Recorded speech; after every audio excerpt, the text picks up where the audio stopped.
वर्णानामर्सङ्गानां रसानां छन्दसामपि मङ्गलानां च कर्तारौ वन्दे वाणी विनायकौ। बोलिए गणेश जी महाराज की जय। आज के देवता की जय। गुरुदेव भगवान की जय। माता पिता की जय। जय जय श्री राधे श्याम। जय जय श्री भागवत महापुराण की। इस प्रसंग में जो श्रीमद् भागवत महापुराण है, इसमें ब्रह्मा जी जब सृष्टि रचना के लिए उद्यत हुए तो इन्होंने जो 4 सनत कुमार जो इनसे हुए, सनक, सनंदन, सनातन और संत कुमार, तो ये जो सृष्टि थी इसके रचना में इनका कोई भाव नहीं था, कोई रुचि नहीं थी और ये तुरंत तपस्या करने के लिए निकल गए। अब ब्रह्मा जी को फिर उनके विचार में आया कि अब सृष्टि कैसे आगे बढ़े, क्योंकि ब्रह्मा जो है काफ़ी वर्षों तक तप किए थे, तब उनको ऐसी शक्ति मिली थी कि वे इस सृष्टि का सृजन कर सकें। क्योंकि तप बल रचई प्रपंच विधाता, तप बल विष्णु जगत परिताता, तप बल ब्रह्म। जो तप है, तप के आधार पर ही हमारे ब्रह्मा जी को यह शक्ति मिली थी कि वे सृष्टि की रचना कर सकें। तो ब्रह्मा जी जब देखे कि अब ये जो चारों लोग हैं इनका कोई रुचि नहीं है और ये जो सनत कुमार हैं, ये सनकादिक ऋषि, ये हमेशा 5 वर्ष की अवस्था में रहते हैं और केवल पार ब्रह्म परमेश्वर का भजन करते हैं। जैसा कि हम अनेकों बार कथा में कह चुके हैं कि जो कथा है यही सत्य है, बाकी सारी दुनिया असत्य है। ईश्वर सत्य जगन मिथ्या, जीवो ब्रह्मैव नापरः। केवल ईश्वर सत्य है, केवल हरि की कथा सत्य है, बाकी सब कुछ असत्य है।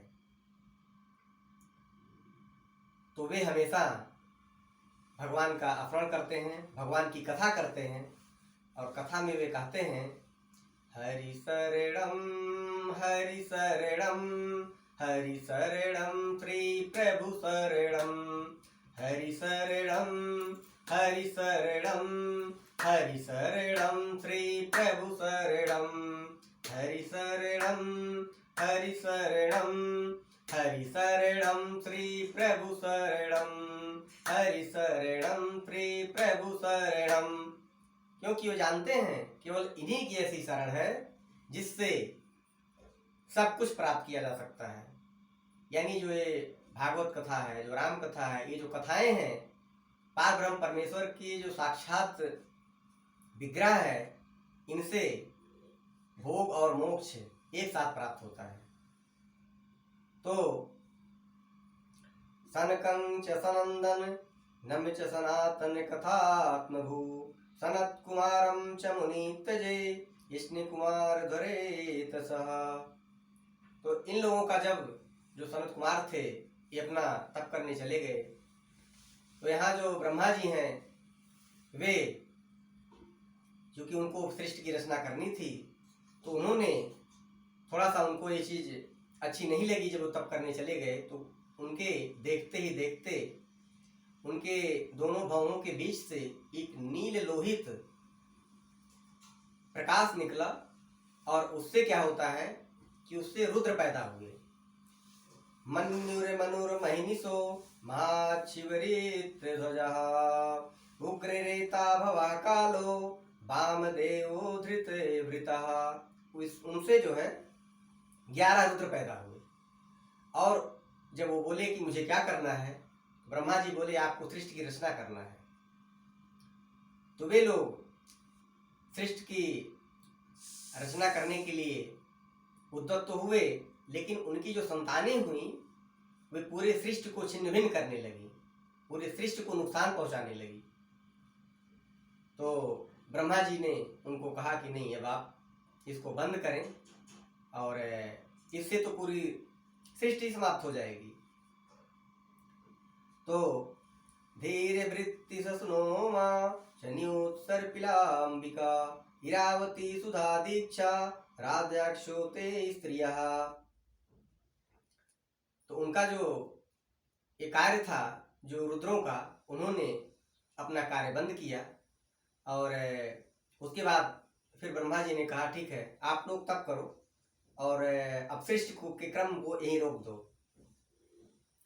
उसके बाद जो हमारे ब्रह्मा जी हैं, क्या होता है कि इनको फिर बड़ा कष्ट होता है और फिर अपनी शरीर को ये त्याग देते हैं और त्यागने के बाद फिर ये अपने 10 पुत्रों, यानी 10 पुत्रों को अपने शरीर के अलग अलग अंगों से उनका जन्म देते हैं। मरीचियत्रियंगिरसौ पुलस्त्याकुलाकृतु भृगु वसिष्ठो दक्षस्य दशमम् अस्तत्रिनारदा। तो भृगु, मरीचि, अत्रि, वशिष्ठ, इस तरह से ऋषि होते हैं और 10वां जो नारद हैं वे गोद से पार ब्रह्म परमेश्वर जो है ब्रह्म के रूप में हैं, उनसे होते हैं। तो ये ब्रह्मा के अलग अलग रूपों से, कोई कान से, कोई प्राण से, कोई मुख से, कोई त्वचा से, अलग अलग अंगों से अलग अलग ऋषि उत्पन्न हुए। लेकिन इन लोगों से भी सृष्टि का उतना विकास नहीं हुआ, क्योंकि इन लोगों का मन पार ब्रह्म परमेश्वर के भजन और कीर्तन में जाने लगता था। तो इसलिए वह का अभीष्ट कार्य संपन्न नहीं हो पाया। और उसके बाद जो ब्रह्मा जी हैं, इनके शरीर से जो है एक देवी प्रकट होती हैं और देवी से जब इनका लगाव होता है तो सब लोग इनको उचित नहीं मानते हैं, सारे ऋषि जो इनके पुत्र हैं, और अपना शरीर त्याग देते हैं ब्रह्मा जी।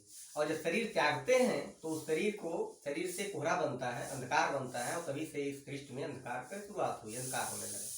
नहीं तो हमेशा सूर्य का प्रकाश रहता था, इससे पहले जब इस सृष्टि की रचना नहीं हुई थी। तो पार ब्रह्म परमेश्वर जो ब्रह्म के रूप में अपना कार्य कर रहे थे, उन्होंने जब उनको रोका कि आप जो है ऐसा ना करें, तो शरीर त्याग दिए। तो पुनः धर्मस्तना दक्षिणो यत्र नारायणं स्वयं अधर्म प्रशिष्टो यस्यमान मृत्युर्लोक भयंकर।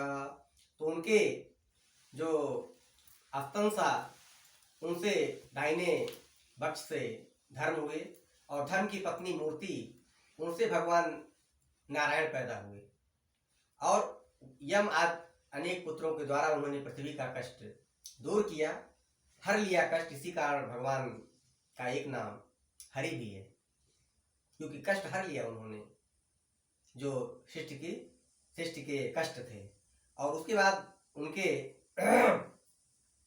अधर्मा पृष्ठो यस्मानं मृत्युलोकर भयंकरा, और उनके जो पीठ थी उनसे अधर्म हुआ और फिर उनके काल के रूप में आया और पापाचार बढ़ा संसार में।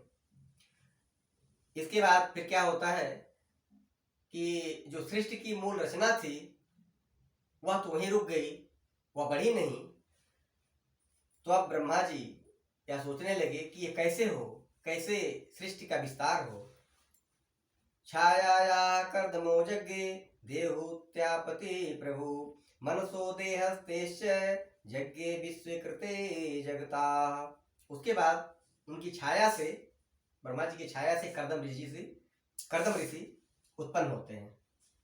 और फिर जो कर्दम ऋषि हैं, कर्दम ऋषि जो है देवहूति से उनका विवाह होता है और फिर उनकी 9 पुत्रियां होती हैं और एक पुत्र होते हैं कपिल मुनि। और फिर इनका जो क्रम है सृष्टि का वो आगे बढ़ता है और विभिन्न प्रकार के जो आत्मज्ञान हैं उसका प्रख्यापन होता है संसार में। तो जब भी कोई सृष्टि की रचना करनी हो या विकास करना हो तो जब तक हम तप नहीं करेंगे यानी कथा नहीं करेंगे तब तक हमारे अंदर सद्बुद्धि नहीं आ सकती, और जब सद्बुद्धि नहीं आएगी तो हमसे अच्छा कार्य बनेगा नहीं। इसलिए हमको हमेशा हम लोगों को कथा श्रवण करना चाहिए। और क्या करना चाहिए? श्रीमन नारायण नारायण हरि हरि, श्रीमन नारायण नारायण हरि हरि, श्रीमन नारायण नारायण हरि हरि, जय जय नारायण नारायण हरि हरि, जय जय नारायण नारायण हरि हरि, श्रीमन नारायण नारायण हरि हरि, श्रीमन नारायण नारायण हरि हरि, जय जय हरि हरि, जय जय हरि हरि, श्रीमन नारायण नारायण हरि हरि, श्रीमन नारायण नारायण हरि हरि। ऐसे ही हम सभी को कथा श्रवण करना चाहिए, कथा गायन करना चाहिए। और हम लोग बहुत परम सौभाग्यशाली हैं जो हम लोगों को कथा सुनने का अवसर मिल रहा है। और ऐसे ही भगवान आपका कल्याण करें और आपको कथा हमेशा मिलती रहे। जय जय श्री राधे श्याम, जय जय श्री सीताराम, भागवत महापुराण की जय।